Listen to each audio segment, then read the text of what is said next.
सो hi guys, सो आज के साथ जो हम लोग बेसिस स्टार्ट करेंगे कि स्टैटिक एनालिसिस कौन है, कि स्टैटिक एनालिसिस होता क्या है और उसको स्टैटिक्स में कैसे यूज़ करते हैं। तो स्टैटिक एनालिसिस एक ऐसा प्रोसेस होता है जिसके थ्रू हम लोग डेटा के अंदर जो भी होता है गैदरिंग करते हैं, उसका डेटा को हम लोग क्या कहते हैं डिस्क्राइब करते हैं, और देन आफ्टर हम लोग उसको डेटा के अंदर जो भी कंक्लूजन निकालते हैं वो हमको इसके स्टैटिक एनालिसिस के थ्रू हम लोग समझते हैं। तो आज के समय में जो हम बेसिक टॉपिक जो पढ़ेंगे, gathering data set, describing data set, and then after हम लोग क्या करेंगे कि उसके अंदर जो भी कंक्लूजन निकालना है वो पढ़ने की कोशिश करेंगे। और उसके बाद हम लोग क्या करेंगे, प्रेडिक्शन एंड इट्स एक्यूरेसी। तो देखा जाए तो प्रेडिक्शन और एक्यूरेसी देखा जाए तो दोनों एक इसी सेम ही होता है, क्योंकि एक दूसरे का ये रेसिप्रोकल होता है। तो सबसे पहले यहाँ पर जो शुरू करेंगे गैदरिंग डेटा। तो देखा जाए तो gathering data initial step of static analysis of data set. तो जो हम स्टैटिक एनालिसिस जो हम लोग होता है वो होता है गैदरिंग डेटा। इसका it is a process of gathering and और taking information from different resources. तो गैदरिंग डेटा का मतलब ये हुआ कि जब हम लोग जो भी हम लोग डेटा का जो भी इंफॉर्मेशन जो सेग्रेट करेंगे, तो हम लोग एक खास रिसोर्स के थ्रू हम लोग उस डेटा को इंफॉर्मेशन लेते हैं। एग्जाम्पल देखा है तो इंटरनल बाई इटसेल्फ। तो डेटाबेस खुद के तो जब जनरेट किया जाता है तो उसको हम लोग इंटरनल डेटाबेस कहते हैं। दूसरा है कि third party API, the data generated by someone some apps using Google form. तो जब डेटा किसी ऐप के थ्रू जब जनरेट करते हैं तो उसको हम लोग थर्ड पार्टी एपीआई कहते हैं, जैसे कि एग्जांपल में गूगल फॉर्म हो गया। उसके बाद जो हम लोग पढ़ने की कोशिश करेंगे वेब स्क्रैपिंग। तो data is generated by through the web server.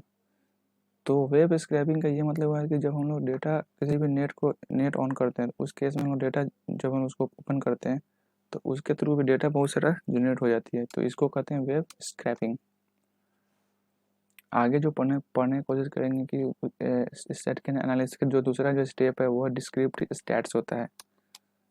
तो देखा जाए तो सबसे पहले ये कोशिश करेंगे कि डिस्क्रिप्टिव स्टैट्स होता है क्या है। तो it is basically a second step of static analysis.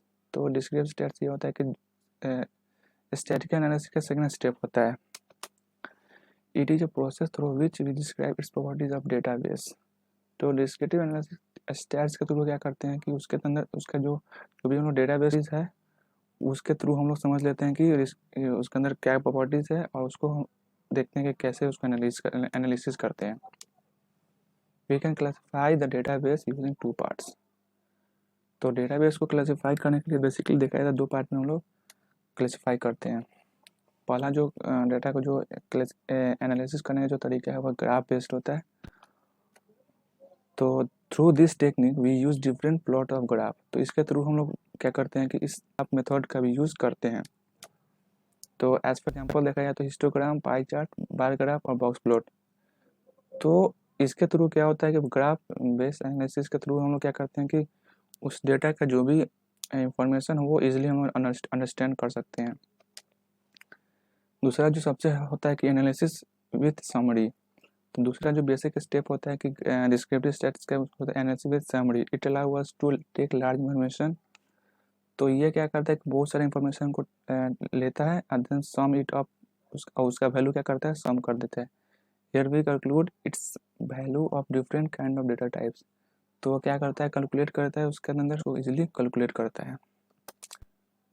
तो सम ऑफ द टेक्निक जिसके थ्रू हम लोग जो वैल्यू कैलकुलेट करते हैं वो है बेसिक मीन। तो मीन का मतलब ये हुआ कि जब हम लोग उसका डेटाबेस का जब हम लोग सम और उसके अंदर टोटल हम लोग एवरेज निकालते हैं तो उस केस में हम लोग मीन कहते हैं, मीडियन करते हैं, जो कि हम लोग इसके अगला जो सेशन होगा इसके बारे में वो एक्सप्लेन करते हुए हम लोग को समझने की कोशिश करेंगे।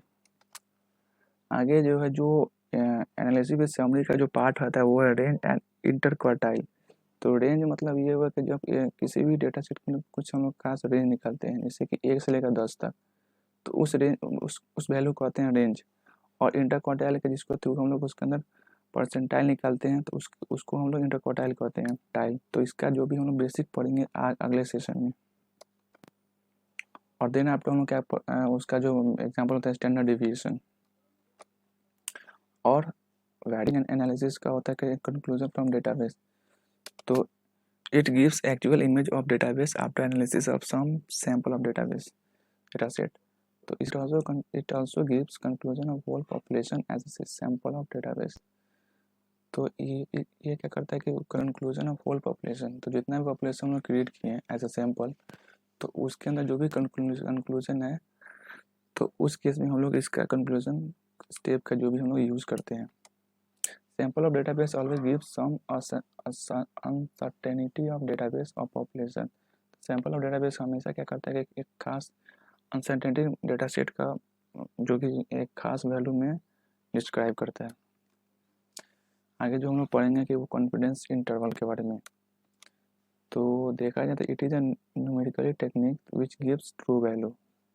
तो एक कॉन्फिडेंस इंटरवल एक न्यूमेरिकल वैल्यू होता है जो कि ट्रू वैल्यू देता है जब हम किसी भी पॉपुलेशन को हम लोग स्टैट्स का डिफरेंट मेथड का यूज़ करते हैं, तो उस केस में उसको कहते हैं कॉन्फिडेंस इंटरवल। आगे जो सेम होता है but actually check hypothesis is true based on sample data.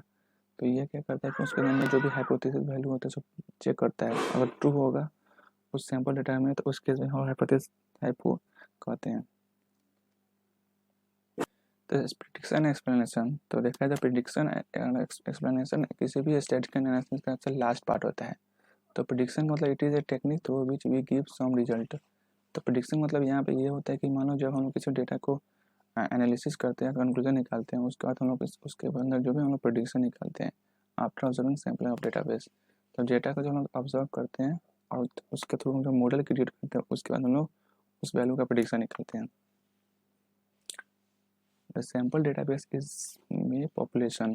तो सैम्पलिंग ऑफ डेटाबेस देखा था कि पॉपुलेशन कब हो सकता है, which give some outcomes after observing database.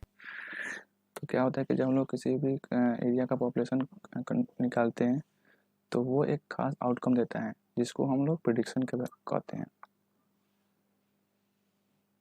As a basic level everything which gives some predicted value. तो देखा है तो हमारे एरिया की तरफ हर चीज़ का एक हम लोग जो भी डेटाबेस क्रिएट करते हैं वो एक खास प्रिडिक्शन वैल्यू देता है जिसके थ्रू हम लोग उसको प्रेडिक्ट करते हैं, जैसा कि आज रेन होगा कि नहीं होगा, पर्सन इज कैंसर नॉट। तो इसके बहुत सारे डेटाबेस हम लोग क्या करते हैं कि देखा उसके अंदर पर्सन के अंदर उस पर्सन को कैंसर है कि नहीं, इसके थ्रू भी हम लोग इज कैंसर और नॉट।